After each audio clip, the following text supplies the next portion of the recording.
जय हिंद बच्चों, कैसे हैं आप। आशा करता हूं कि आप स्वस्थ सजग व सक्रिय होंगे। याद रखें कि आपकी स्वस्थता, सजगता और सक्रियता आपको अपने अभिष्ट लक्ष्य की प्राप्ति में अहम भूमिका निभा सकती है। इसलिए आप सदैव सजग और सक्रिय होकर के अपने लक्ष्य के प्रति तत्पर रहें और अवश्य ही लक्ष्य की प्राप्ति होगी। तो आइए इस कड़ी में आप परीक्षा में 100% अंक प्राप्त करने के लिए संकल्पित हैं, तो एक कड़ी से जोड़ते हैं जो कि VVI प्रश्न है और यह है अपरिमेय संख्या से, जो कि विरोधाभास प्रमेय है। इसे विरोधाभास प्रमेय के नाम से भी जानते हैं, जिससे निश्चित रूप से प्रश्न आते हैं।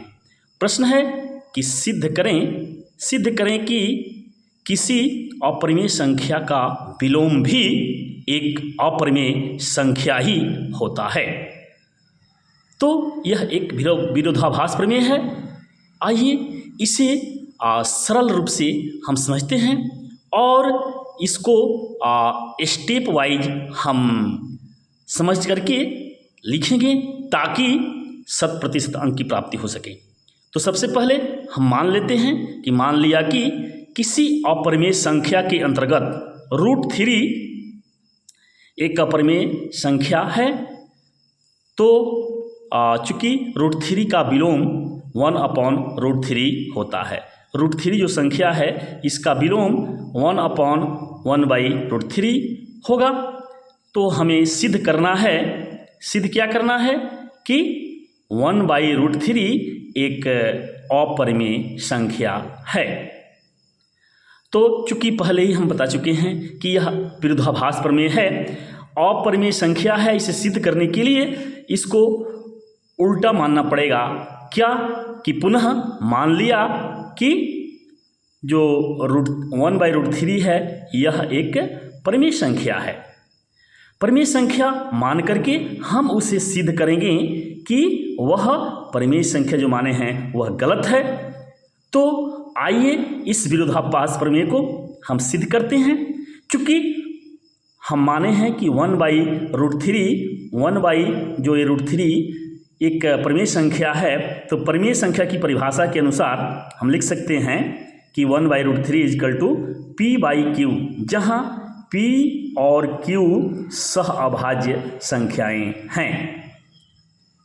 अब इसे आगे की कड़ी में हम अगले स्टेप में बढ़ेंगे और दोनों तरफ वर्ग करेंगे।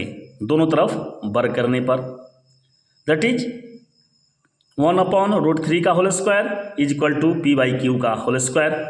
अगले स्टेप में हम वर्ग करते हैं तो √3 का वर्ग 3 हो जाता है और P²/Q²। यानी दिस कंडीशन यह बताता है, this implies that 1/3 = P/P²/Q²। That is cross multiplication करते हैं 3 × P² और तो लेफ्ट साइड में रख लेते हैं और 1 × Q² राइट साइड में रख लेते हैं। यह समीकरण 1 हुआ। इस समीकरण के निष्कर्ष हम देखेंगे। इस समीकरण से हमें क्या पता चलता है कि यहाँ स्पष्ट है कि ये जो 3 है P² मल्टीप्लाइड है, अर्थात यह 3 Q में भाग लगेगा। इससे स्पष्ट होता है इस समीकरण से यहाँ कि Q² 3 से विभाज्य है। Q² 3 से विभाज्य है, अतः यह Q भी 3 से विभाज्य होगा। Q यानी जब 3 से Q² विभाजित है तो हम Q × Q करेंगे /3, तो Q भी 3 से विभाजित होगा। इसलिए हम लिख सकते हैं कि जब Q² 3 से विभाजित है तो Q भी 3 से विभाज्य होगा। अब दूसरी कड़ी में हम पुनः जो है सो मानते हैं और Q जो कि विभाज्य हो गया है, तो Q बराबर हम मान लेते हैं 3 के। Q बराबर 3 के मान लेते हैं और यह मान समीकरण 1 में रखते हैं। दैट इज इसको और स्पष्ट करते हैं कि Q बराबर 3 के क्यू के जगह पर 3 के मान रख दिया तो 3p² is equal to 3k² हो गया, is equal to 9k²। That is p² is equal to 9k² divided by 3, 3 से 3 कटा, इस तरह से इज इक्वल टू हुआ 3k²। That is p² is equal to 3k², p² is equal to 3k²। यह समीकरण अगर हम आगे और बढ़ाते हैं तो k² इज इक्वल टू हो जाएगा k² is equal to p² by 3। यह समीकरण नंबर 2 हो जाता है। समीकरण नंबर 2 से क्या हमें प्राप्त होता है? समीकरण नंबर 2 से क्या प्राप्त होता है? यहाँ कंडीशन से हम देखते हैं कि यहाँ स्पष्ट है कि p² 3 से विभाज्य है, p² 3 से विभाज्य है, अतः p भी 3 से क्या होगा? विभाज्य होगा, p भी 3 से विभाज्य होगा।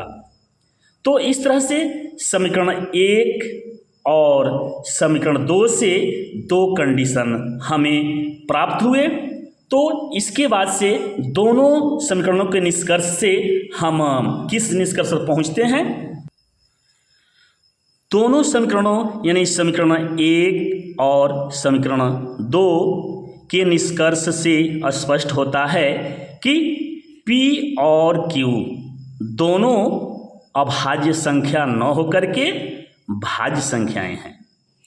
दोनों अभाज्य संख्या न होकर के भाज्य संख्याएं हैं, परंतु जो हमने माना है उसके अनुसार से P और Q दोनों संख्याएं अभाज्य हैं, सह अभाज्य संख्या मान लिए गए हैं।